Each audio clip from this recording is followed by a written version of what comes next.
have an unidentified flying object. Researcher on a mission with Dr. J.N. Elias. We have an unidentified flying object.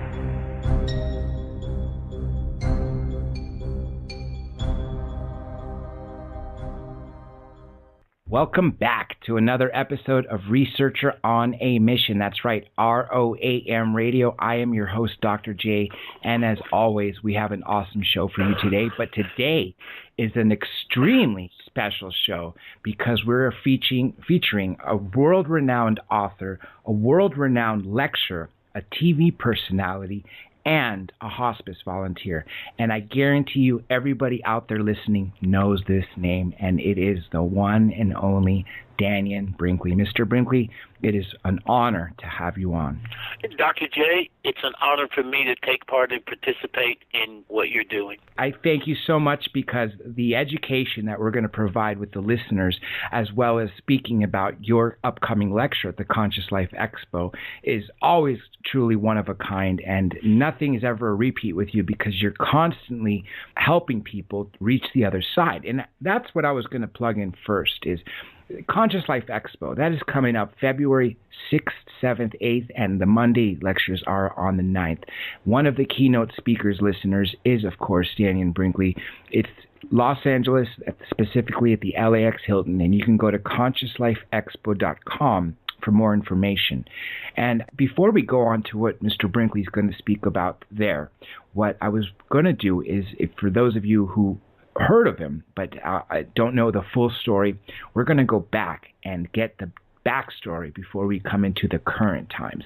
Now, Mr. Brinkley is a true one-of-a-kind because he has proved that we can connect with the other side. He has literally solved murders, literally. Cold cases, has helped found children that have been lost simply because he is able to connect with the other side and use consciousness.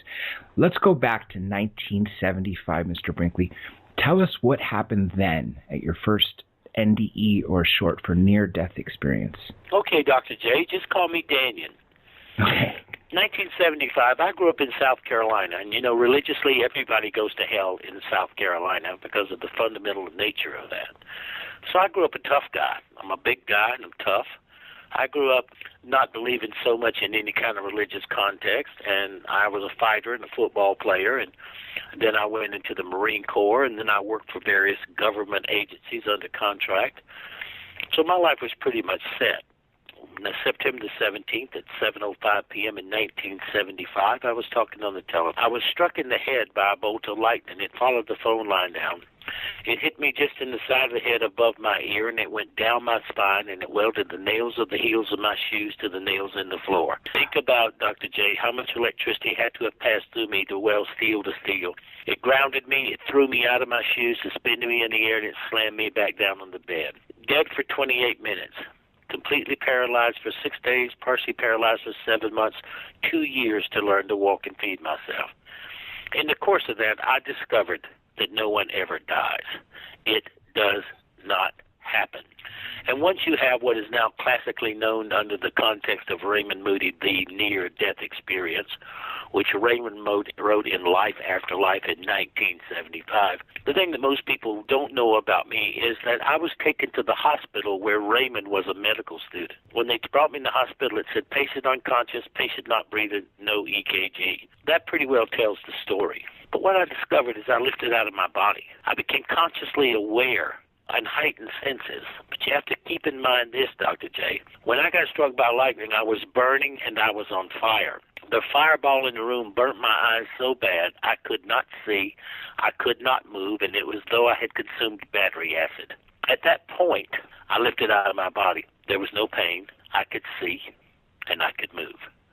And there was a sense of presence and a sense of comfort and a sense of magnificence that surrounded me. But the thing that was most interesting to me is I became an observer of what once and then was my life. I was no longer participating in it. It was like watching it on big screen television. I was floating above my body. I watched what was going on. And, I've never heard of the near-death experience. Raymond had not written his landmark book, and it got written up in the newspaper because I was a famous football player in that particular area and blah, blah, blah, blah. And Raymond and I got together, and Raymond was the first person who had ever come that asked really good questions. I never talked about it because how are you going to get people to even understand it with no framework? And so I lived and traveled through this dimensional reality. I went down the tunnel, came into a place of light. I met by a being of light, and I had what was now known as what the near-death experience is. But the thing that people have to take into consideration was 13 years later, I had to have open heart surgery from damage done to my heart by the lightning. And I had a second near-death experience. The first was a death experience. The second was a near-death experience. And I had the same situation. It was structured the same way. I had the panoramic life review, which I sincerely believe is the most important lesson that humanity can learn from this experience. And then again in 1997, because of complications from lightning and open heart surgery, I had to have brain surgery. I went into surgery for 4 hours. I spent 41 hours in the recovery room. I came awake and had a massive grand mal seizure and was put in the neurocardiac ward on life support. And I had a third near-death experience. So when you look at over a 22-year period, I had 3 of these. I looked at it each time, and from the first one, I understood its mechanism, because if you kill me, I get very interested in the subject matter. And from the next 2, I began to explore it. What all this led me to was to become a hospice volunteer, and I created the Twilight Brigade, which is one of the largest end-of-life care volunteer programs for dying veterans in the history of this country. I have 32,000 hours at the bedside. I've been with 2,008 people going from this world to the next, and I've been with 340 taking their last breath. So not only do I know what's next, I know what's happening on the pathway to that gate, and I dedicated my life to making a difference and informing people about that they don't die, and to lose the fear, and to create art forms of closure for those who you love and those who love you. That's my story, Dr. J. Obviously, this opens up our consciousness to a new light. I have a question. Do we need to have a near-death experience to be able to? Obviously, we'll understand if that happens, but is there a way we could unlock our consciousness in our brain to be able to have this ability without actually visiting the other side? Absolutely, without any doubt. You come to the Conscious Life Expo. What you do is you come and you pick subject matter. There's probably 100 speakers. You come and realize that not everybody can give the same message, but some people get it from other people. I mean, a lot of people, if you're basically a jerk, then you can get it from me, because I come from that level. But then the information that helps you believe in your spirituality, and then you practice. You find some form of service, and in the course of that form of service, you find that what are the needs. Like for me, where my empathic skill came from is because I truly decided once you have a near-death experience, Dr. J, only one thing becomes important. You will see your whole life pass before you in a 360-degree panorama. You will watch it from a second-person point of view as though you were your own best friend. Then you will literally become every person that you've ever encountered, and you will feel the direct results of your interaction between you and that person. And then the system of measurement. This is a Dannionism. But if God could not come today, and God sent you, in the life you just reviewed, what difference did you and God make? If somebody would understand and realize what I just said is what's next, then their life changes at that moment. Because I figured the difference that God and I could make was to be at the bedside and to create a program that people could learn and use so that they could affect the conscious changing and help those who are in a place of making a decision that is the right decision for both the person in transition and for the family members who stay behind. I like Conscious Life Expos, Dr. J, because I go and listen to people speak. I listen to them because there's always something you can learn. And it was like you had mentioned earlier. The mainstream media cannot allow you to understand the empowerment of your spirituality. You know, this is the issue. So the alternative media, which is where you proudly serve, creates the opportunity for people to get information, and the alternative nature of the conscious life allows people to come and meet people with like-minded ideas, to explore the potential and possibility. I mean, some of those people are just as crazy as ticks, but most of them are sane and caring. And not only that, there are booths. You have people who are coming, who bring information, tools, and resources that can help you better understand your spiritual nature and drive your empathic capability to use these senses that we all have. Mine just came from that I'm not afraid of being dead. And I always say some people are enlightened. I was enlightening. What you mentioned about the Conscious Life Expo, you made so many important points. First of all, you're right. Well over 100 speakers. It's closer to 175. Over 200 vendors. Thousands of people will be there over the weekend. I don't know if it's over 5,000, over 10,000, but usually around 12,000, 12 to 15,000. And as you mentioned, of course, and this can be applied to any group. There's always going to be a small portion of people that are there for the wrong reasons, troublemakers, or not on necessarily with what they're saying. But the majority of them, as you mentioned, bring knowledge, tools, and curiosity. And every single one of these people that attends, speaks, and even is a vendor is all serving the same purpose. They're all looking to expand their consciousness, to move forward, and to learn about our spirituality and our soul. You brought up a very important point. You are no longer afraid to die. I have to admit this. I am afraid to die. I skydive, and every time I make that leap, no matter how many times, 128 times, I still fear what's going to happen if my parachute doesn't open and I hit the ground. I know I'll probably die peacefully, quickly. But it won't happen. No one's going to die. It's nonsense. It's a ludicrous concept that came into play somewhere in some kind of religious order created a concept that there was a separation between our spiritual identity and this physical identity. I'll tell you something that's even funnier, Dr. J. No one's ever left heaven. You don't go anywhere. There is no way, and you can look at it from a quantum physics multi-universe theory and realize it's impossible for you to have gone anywhere.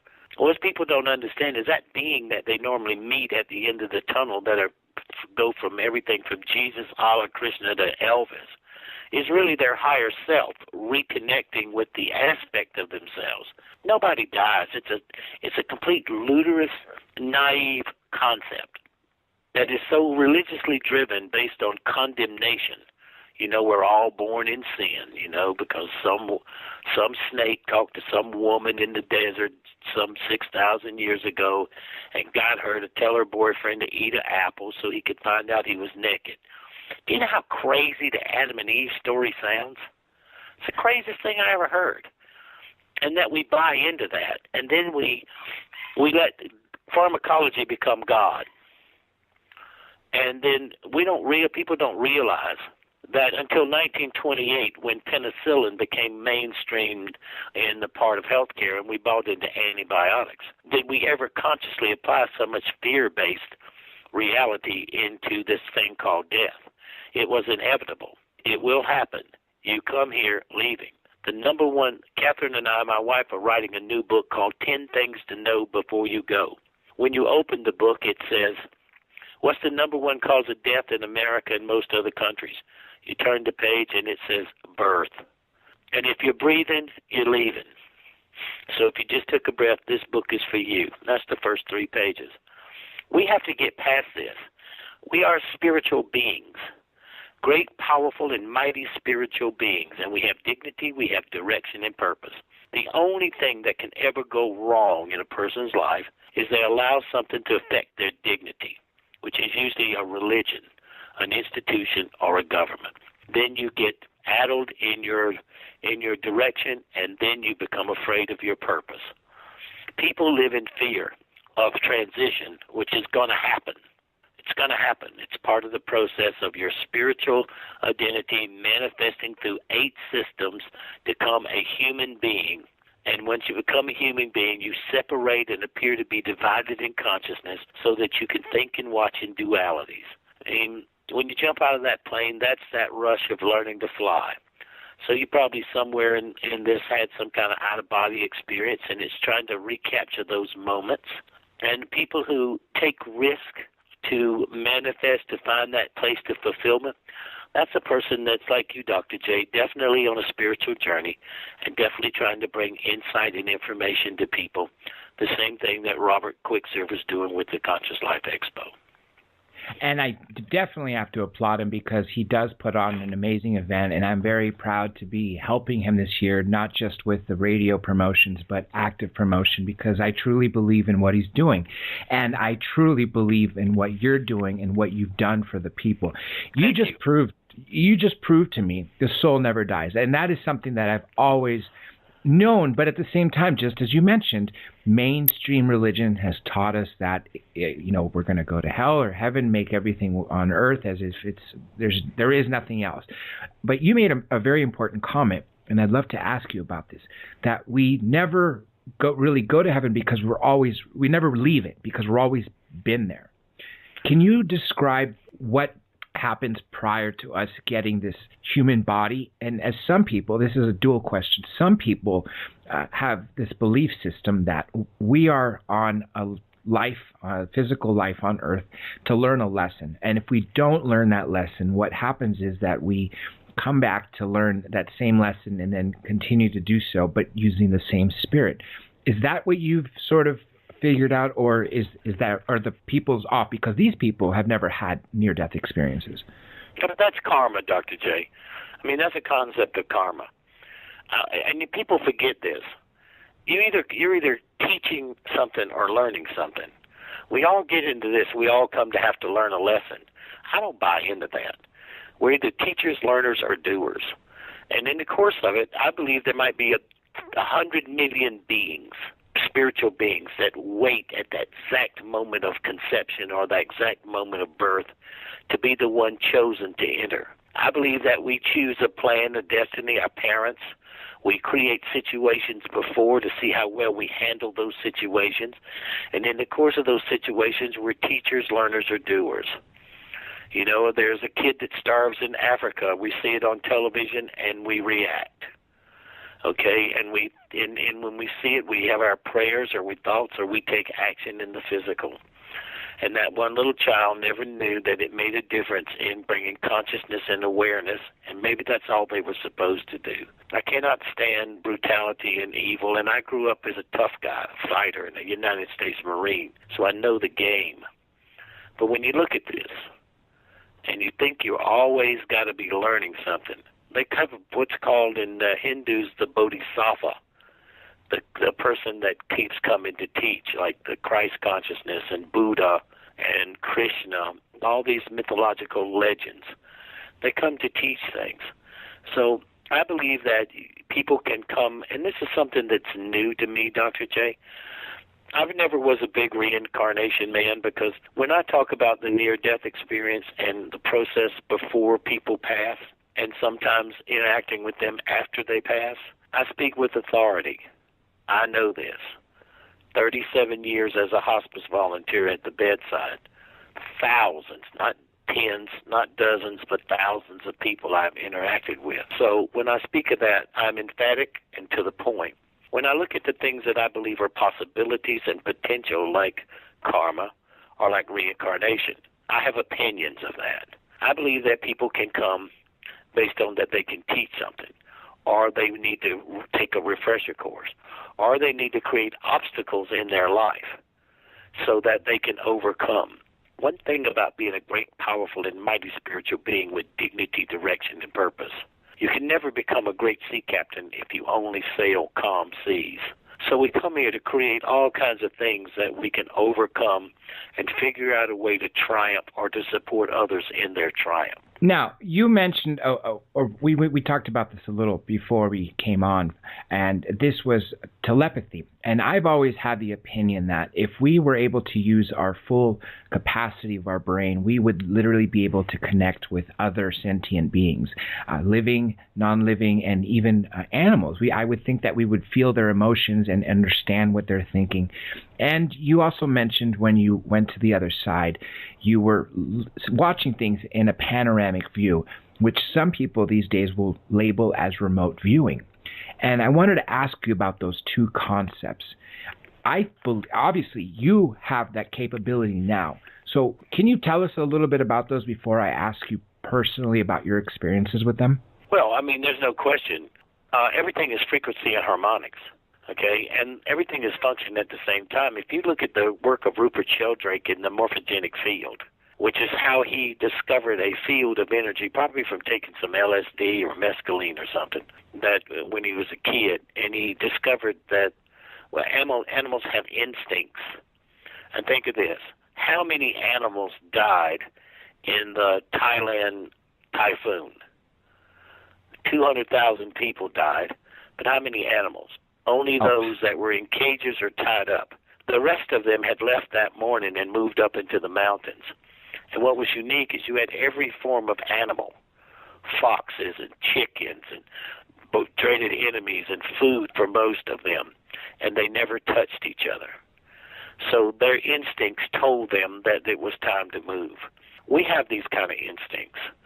First, it's poo-pooed on it because the Bible says that these were the instincts, and communication with the dead was declared wrong and evil because when the Hebrews conquered the Canaanites, Samaria, and Judea, the particular religious factors were believing in all of this stuff.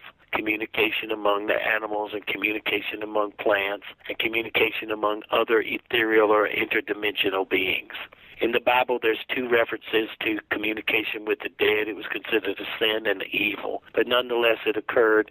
And so when the Sadducees and the Pharisees saw that the Jewish culture and nature was assimilating into Canaanite, Samaria, and Judea, they declared it evil and a sin, and it became wrong and diabolical, and that evolved into the Inquisition, and from that it evolved into the Puritans and the Salem witch trials.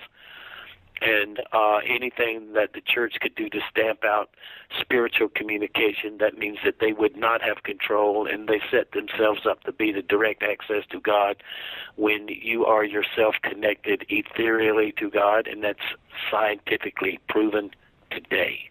I believe in remote viewing. I have no problems. Everything is set up based on an intention. I have been in cases and helping work in cases where I've used that technique, and I've been able to look at these things because when you know you don't die, Dr. J, and you know that you're a spiritual being, and you know that this is just one aspect of your identity, then you explore. You open up your heart and your mind, and you take a chance, and you believe in yourself. We all keep hoping that somebody believes in us instead of first setting the standard of believing in ourselves. Catherine and I write about these things, that there are fourfold paths to things. The first is all of everything's about love. The biggest mistake people think is what they think about their love. What's your belief system in your love? What keeps people into trouble, Dr. J, is they give their love without attaching a value to it, and they wait for someone to return it before it ever has a value. I've never done that. I mean, even before I had a near-death experience, I've never cared what people think about me. I only care about what I think about them, because that's the value of my love, and that's how I can control and understand the world around me. I do not live by what other people think, because they're not going to be in my panoramic life review except for me to see how I interacted with them. And going from a tough guy to either knocking you out or shooting you, to becoming the guy that's trying to figure out how to help and uplift you, is the difference that the near-death experience made in my life. Which essentially gave you an understanding, wisdom, and brought you to the point of love. See, I've never understood violence. I could never, when I watch the news, sadly, when I try to not watch them, but when I watch them and I hear of a shooting here or a stab fight here, I just could never fathom how people can do that to one another. And I don't know if nothing in my life occurred to have that. I've just always been that way. Well, I was just the opposite. I figured that pain and fear and intimidation were the drivers. I mean, instead of love, compassion, and appreciation, I believe that pain and fear was the driver. I didn't care if you like me, but you better respect me. And I grew up a tough guy. I'm not afraid. You know, I don't live in fear of anything. And violence, I understand violence because I perpetuated it, and I was in the Marine Corps. I understand it. But that's all about ego, control, and manipulation. It's not about spiritual unfoldment and identifying the purpose of why you're here. I'm glad you brought up fear, because that is an aspect that the government uses to keep people in check, because Religions fear and institutions. That's right. That is absolutely correct. We have fear of terrorism. We have fear of nuclear weapons. You have fear of going out of your house because you're going to get shot. But I don't think people are really as bad. I mean, obviously there's violence, but I don't think that the world is as bad as these institutions and governments make us out to be. It's all manufactured. It's all manufactured. Terrorism, lone wolves, all that stuff is manufactured, Dr. J. You have to create an enemy. The psychological nature of America is you have to have an outward enemy, because that's how you keep people together, and that's how you control and manipulate them. I mean, half of this stuff, look at ISIL, this big ISIS, this big terrorist group that's occupying all this territory. But if you look at them, all their weapons are American-made. That's right. How can an ISIL guy drive a tank, an Abrams tank, which is so sophisticated and so electronic, and he came out of the peninsula of Saudi Arabia or Yemen, and he's driving a tank? And they're American equipment and American-made. So I don't have any doubt that we are behind it. They're either MI5 or MI6 or the Central Intelligence Agency, the National Security Administration. I believe that those are the forces behind it. If I wanted to control oil, and since I've spent years in the Middle East, if I wanted to control oil, then since most of those countries were designed under the Balfour Agreement of 1921, and the British drew it off on a map in some gentleman's club, and they didn't ever separate the fact that this is a tribal cultured psychology of sheep herders and of that, and they drew these maps, and they don't realize that Iraq was part, and Iran is part of Persia, Shia and Sunni. And if you want to destroy something or you want to control the oil, what you do is you break up the identity of a country. We, as the United States, are supplying a insurgency group against the country's dictator or leading Assad, and we are training them to destroy ISIL instead of supporting the Assad regime and then negotiating from that. When I look at that, knowing as much as I know about the American system of capitalism and control, then I realize it's all manipulated. If you look at American business and you look at what it's all about, if you look at the most successful American business people, they are sociopaths. So godless capitalism, or this I, me capitalistic nature that's creating the weapons and the war, are about successfully becoming a neurotic sociopath. We have people with billions. 1% controls 50% of the entire wealth of the world, and people are hungry. Here's people worth billions and billions and billions of dollars, and have they fed one person? Did they deliver any meals on wheels? Well, that in itself to me tells me that I'm not going to believe anything they say. I'm not going to believe it, because I'm like you. I don't trust all that, and it's an illusion. And my senses tell me that it's a perpetrated, structured nature of fear. That's why I like Conscious Life. That's why I like being on your show, Dr. J, because we can open up our hearts and our minds and look at reality and explore possibilities from different aspects when we just listen to your show, Conscious Life. And exactly, as you mentioned, at Conscious Life, we're going to have 12,000 plus like-minded people. I'm going to make a quick comment on two things you said, because you really hit the nail on the head. And I want to explain to the listeners that there's no conspiracy behind this. And I'm going to speak first about the CIA and bin Laden. We created him as an enemy, and whether people think that's false or not, let me tell you the reason why it's not.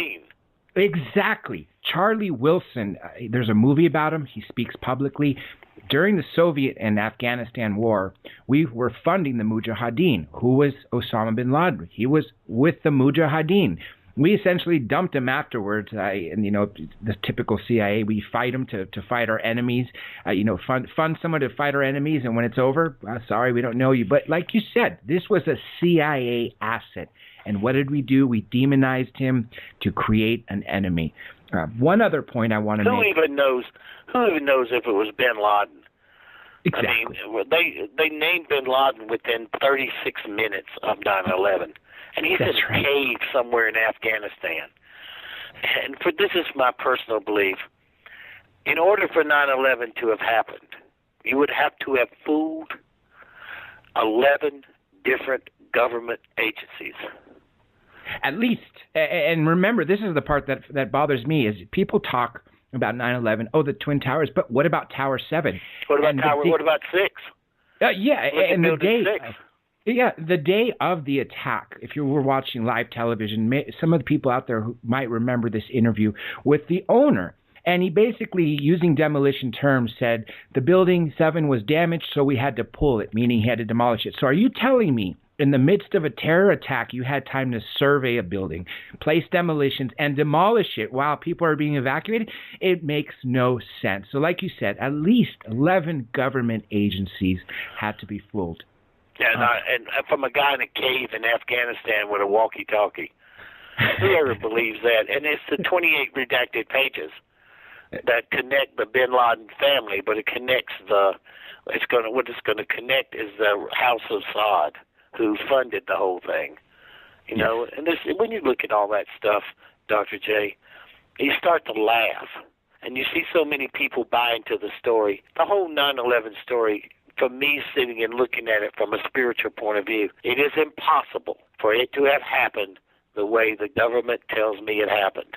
It is impossible for that to happen. Agree. I was going to say, continue with what you're saying, but I have to agree, and so do so many listeners and Americans now. It's insane to think that. No building. Think of it. This is just one point on the subject. Jet fuel. It's kerosene. It'll never get more than 2,200 degrees. Never. Never. Which is exactly why you had the world engineers basically say that it's physically impossible that jet fuel would have brought any of the towers down. It still won't melt until 4,200 degrees. That's Forget right. it won't happen. And the whole thing, this is what's funny to me. This is funny. When I watch the planes going into the big show of the planes going into the building, and everybody says there's the planes, and it shows this picture of the planes going into the building, and you see it hitting into the tower, there is no way that could happen. Especially at that altitude and that speed, and several pilots have testified to that fact. There is no way it would have just crumbled. It's aluminum against reinforced steel. Do you think a jet wing could make the hole that you see in the side of that building? That's impossible. I definitely agree, and the Pentagon is a bit far out there too. I mean, to say that was just a tomahawk or a hurricane. Yes, that's exactly what some of the first witnesses said. Another point you mentioned a little bit ago, I'd love to comment on, is the billionaires. This is what I never understood. What can't you buy with $50 billion that you have to go and get $60 billion? Last year, the top 600 billionaires, 400 from America, 100 from China, 100 from Russia, they increased their net wealth by an extra $500 billion. $500 billion more was added to these people's wealth. That's called QE2. It's sad, isn't it? Because as you mentioned, where are they feeding people? But yeah, because this is what I do. I mean, I feed the homeless. I get out and I go visit guys and I do hospice work because I believe that I'm not a sociopath. And when I look at this and I look at all the stuff that's going on, then I see the shifting and the changing. People become so obsessed with the nature of who's got the most at the end. I've never seen a U-Haul on the back of a hearse. So when you've been dead like me, you do not attach so much material value. You just don't do it. You don't attach material value to things. You look at things as tools. And this is the whole thing. But this is what's so great about this, Dr. J. This system that we have called the petrodollar, the ability to create and finance fiat money.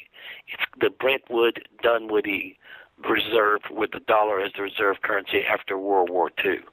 It's over. We'll never pay the debt.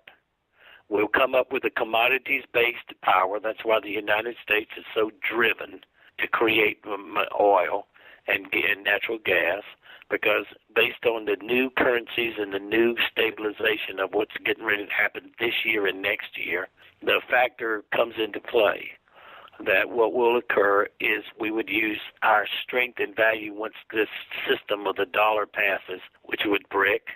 All this is happening, the collapse of the euro in Europe, and then when Greece leaves, here we are. What it means is we have to look at inflation. We're looking at an inflationary period that's coming. Second, it's a good thing because it's a way for us to stop, quit living in the ideals of a consumer-based psychology. Think about America. We fooled ourselves into giving away our industrial base so we could buy cheap crap on credit. And now we're $18 trillion or $19 trillion in debt. And when you start to think about that, to even believe that we've allowed this to happen is embarrassing. But what's so spiritually wonderful about it is a new order is going to come into play, not a new world order, but a new value of how we're going to base commodities on currency. I think that shift tells everybody, because my presentations at the Conscious Life, Dr. J, have a George Norrie panel. Then I have the review of Chapter 5 in Saved by the Light. In 1994, we were in 1992 and 93. Raymond was losing the battle about the near-death experience. Scientists had come up with oxygen brain deprivation, temporal lobe seizures, frontal lobe seizures, anaphylactic shock, all kinds of reasons except what truly happens. And when I came to see Raymond, I could tell the condition that he was in. Raymond is a wonderful philosopher and a very wise and broad thinker, but he's not tough. So I decided to write a book with Paul Perry called Saved by the Light. And in it, if people know my story, I went to Crystal Cities where I saw boxes of knowledge is what I call them. I didn't know, Dr. J, then they were the future. It was only 4 years later. But I chronologued the history of America to 2014. And we sit at World War, World Peace. That's where we sit today.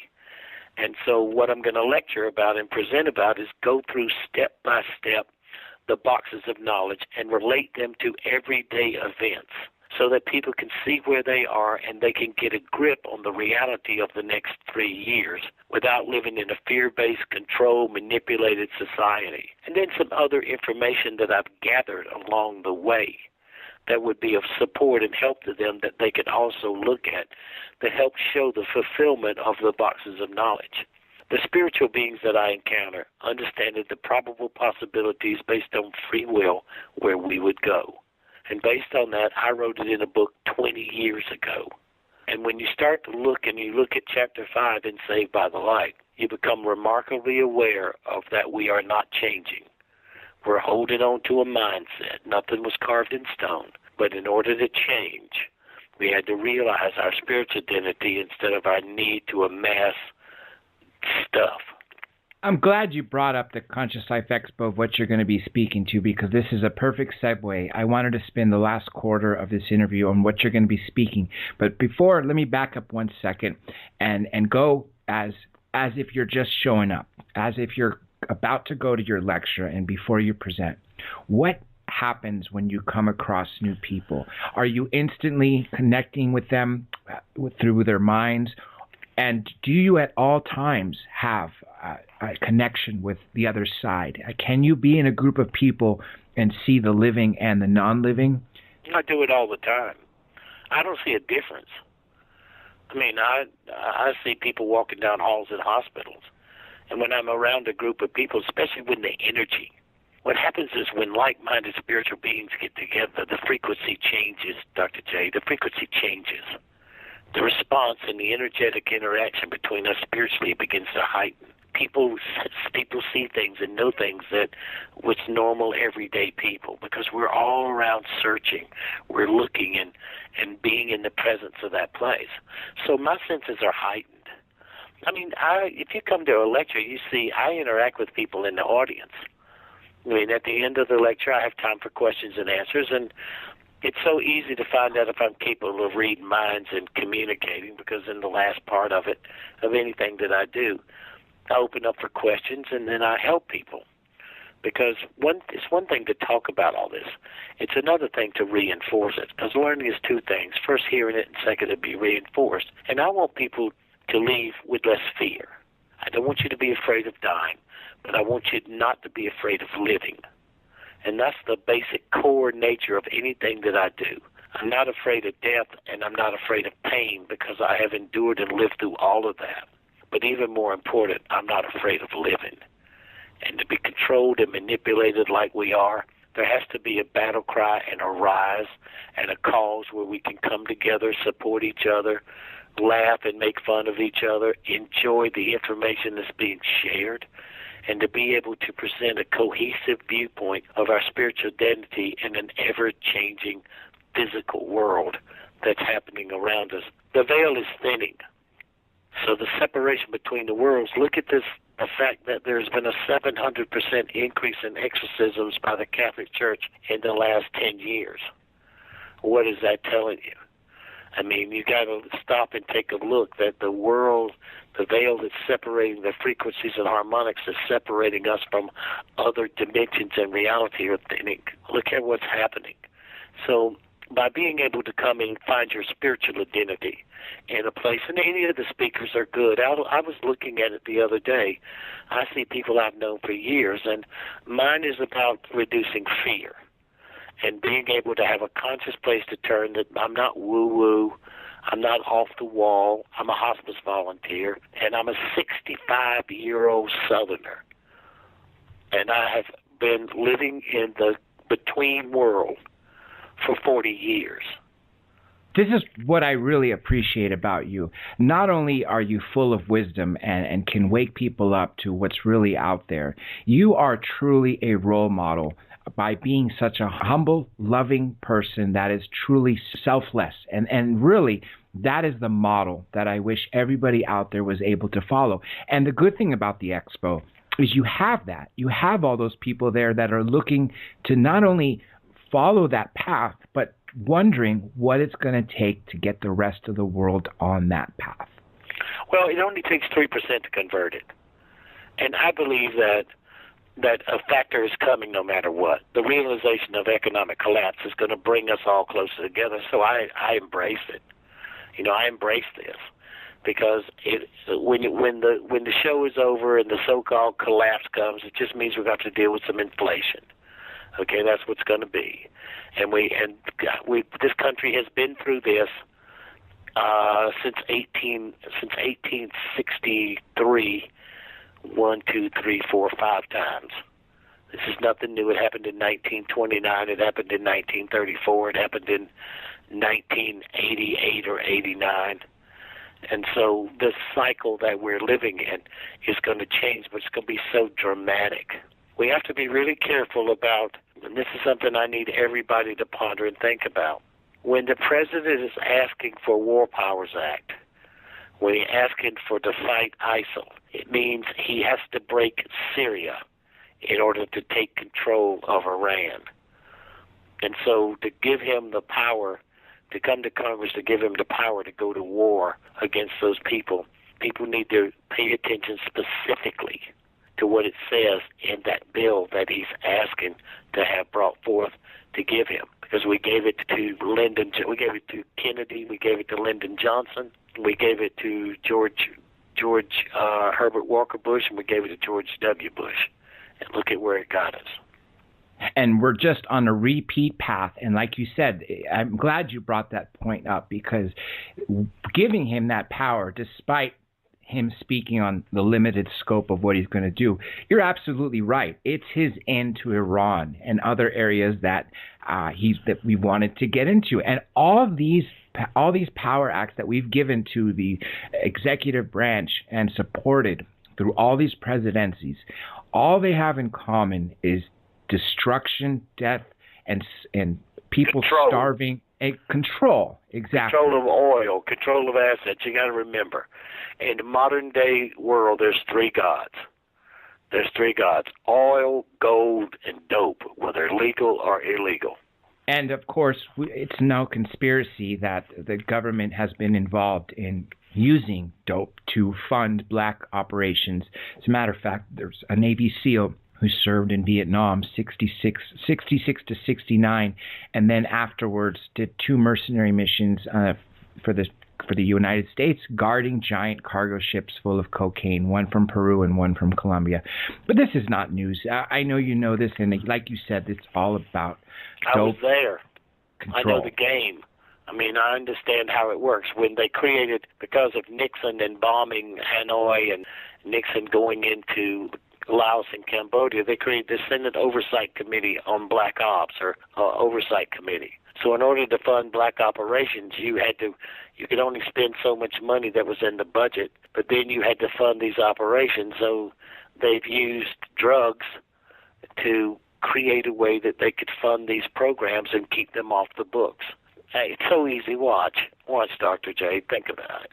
When the Taliban ruled Afghanistan, they had 65 tons of opium per year because they couldn't stop everybody. From the time America went into Afghanistan, they've been averaging 6,570 tons of opium. That it brings the value of a gram of heroin from $600 down to $80, and it's more pure. So we are in there fighting and looking for Al-Qaeda, which is an Arabic word that was used by the Central Intelligence Agent, which means the base. So is anybody that you could find, a jihadist or a radical that would come fight the Soviet Union in Afghanistan? Well, where is all that heroin going? And how come that there has never been anything done about it? Because it's the same thing as in Burma, and the same thing as in Vietnam. All of us who were in that particular period of time, now they're called contractors. We had a different name in the early 70s. We were, like you said, mercenaries, but now they're called contractors. We have to come to be aware, and what the Conscious Life and you allowing us to be on this show and giving awareness. I invite everybody to come to my programs. I have the George Norrie panel, then I have the Dannion, which is the review the boxes of knowledge, and then on Sunday I have the near-death panel. And I have the best near-death experts and people on this panel on Sunday. So I thank you so very, very much, Dr. J, for having me on this show. I hope to come back, and I hope to see you at the Conscious Life. And everybody's listened. Please, everybody, take a break. Come spend some time with some people who are looking for you. You may make a new friend. You may fall in love, or you may find your twin flame or soulmate. But make that as an intention for why you're going to expand your spiritual consciousness, and surely it shall come to pass. Dannion Brinkley, it has truly been an honor to speak to you. Of course, we definitely have to do this again, and I will look forward to seeing you. Everybody out there, I hope you caught what he said about the 3 panels. They will be truly spectacular. Go to ConsciousLifeExpo.com. Get your tickets now. Pre-sales are discounted. And, of course, you can also go to Dr. J Radio Live, so you can get more information. That'll have direct links as well as the direct links to the shows that you can hear after this broadcast, the live broadcast. You guys can all listen to it again directly on the site. And remember, this show is about you, the listener. You tell me who you want to hear. You tell me what you guys would like to learn. And exactly this is what happened with Mr. Dannion Brinkley. He's been someone that I've been trying to get you because you have asked for him. And now, look, he's manifested. And not only has he brought us wisdom, he has truly shown us what a role model is. A loving, humble, selfless person who helps others. Again, Mr. Brinkley, it has been an honor. Everybody stay tuned for hour 2 for another amazing show, for another amazing guest in the continuation of the show. With that being said, we'll be back right after break.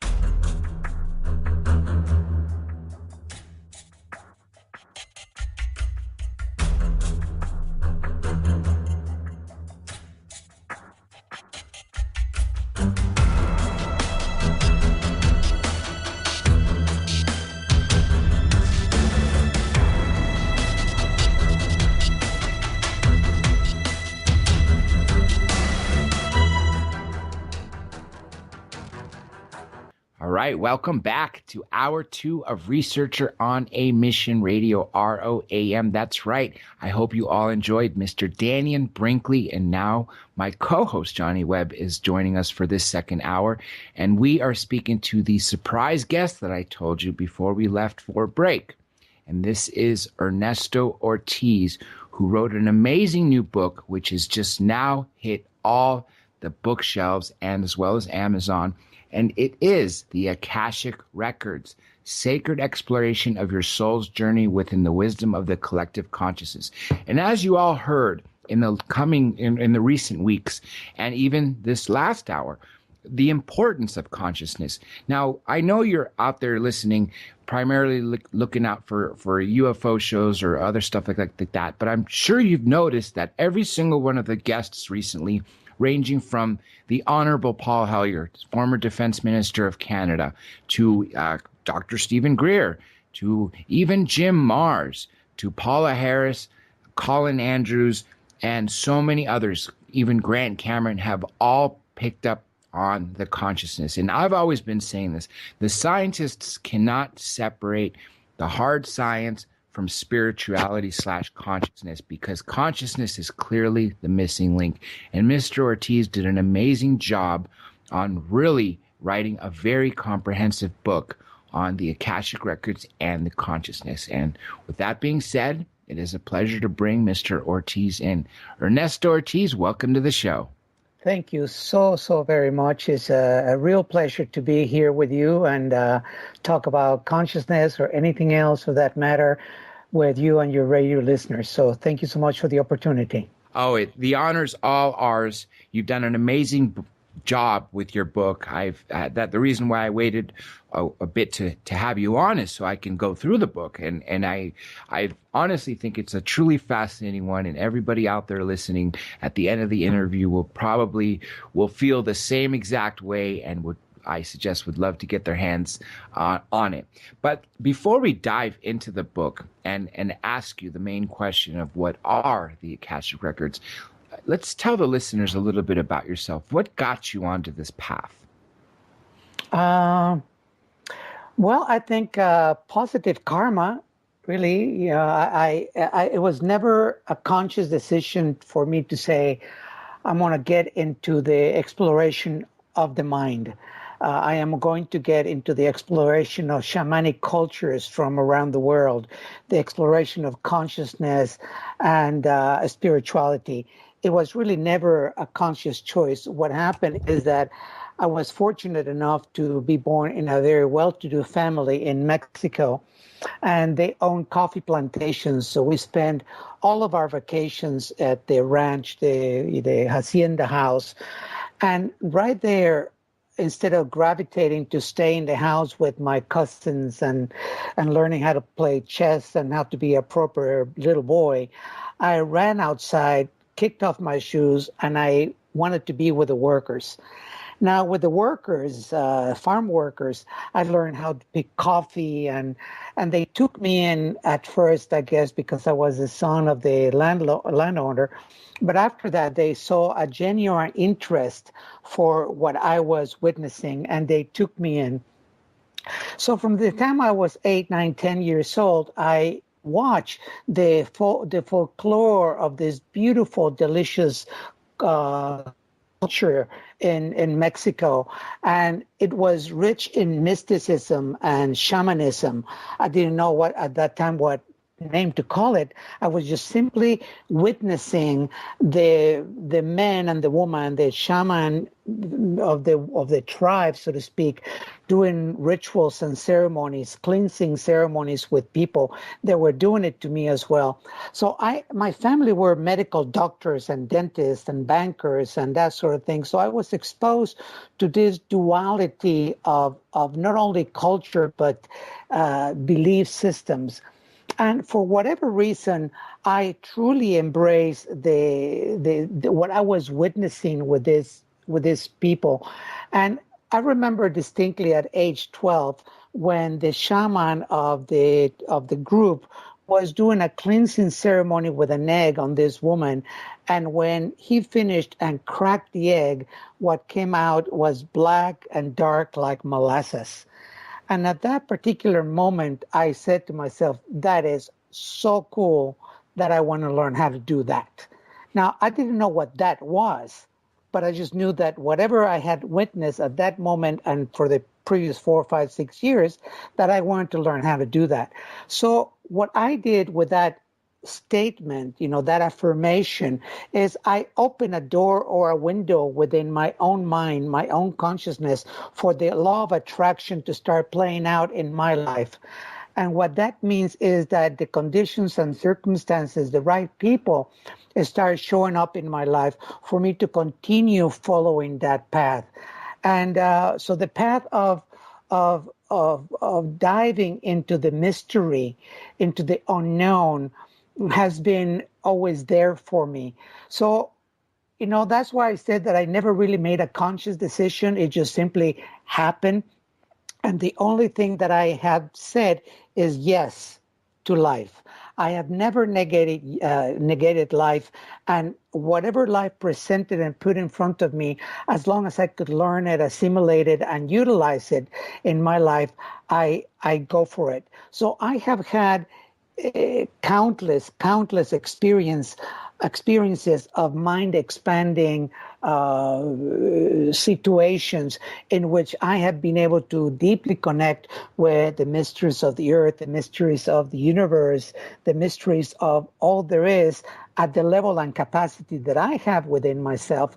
And the only thing that I have is turn around and share that with others.